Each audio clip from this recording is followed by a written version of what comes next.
So he writes in the concluding part of his foreword for Armin Mohler's Conservative Revolution in Germany. He says, "The cult of liberal democracy has not saved us from the occupation of our social, cultural, and political institution by a far more insidious left than any that interwar Europe had to face." Oh, really? Yeah.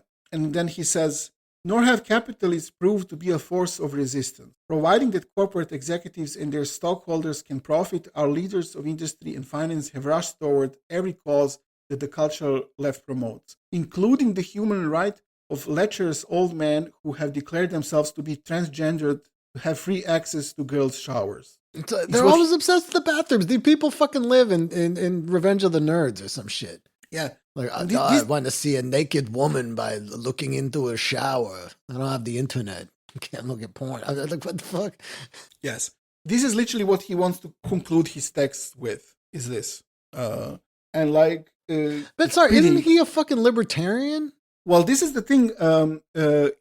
He was a libertarian, and this text is almost kind of a criticism of that, because he mentions his own text that he wrote in 1969, which was about like the left wing of the Nazi party, the Strasserites. Mm-hmm. And he said that he back then had trouble seeing them as a part of the right wing. And he says not because they were Nazis, but because they were socialists. Mm-hmm.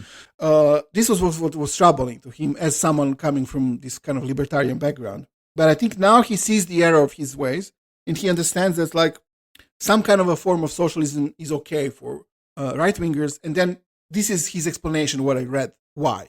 Because the capitalists are not saving European culture from these people who want to among other things, pretend to be transgender so they can go to women's bathrooms. Mm-hmm. So this is it. I mean, this is kind of one of the most important intellectual kind of contributions to post-fascism, neo-fascism, new right is this book. And then this is the guy who's kind of the representative of that in the US.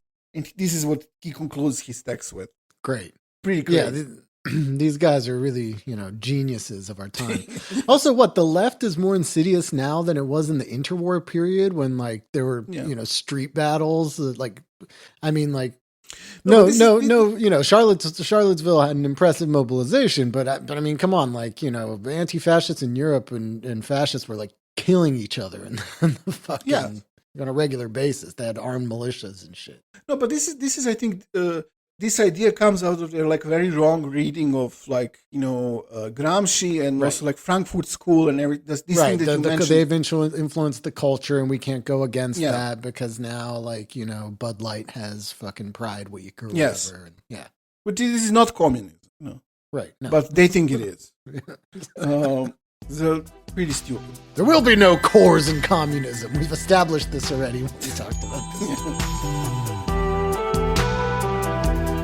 If you want access to this full episode along with hundreds of hours of other assorted weirdness, subscribe to our Patreon at patreon.com/tenetpod and help us out a little bit.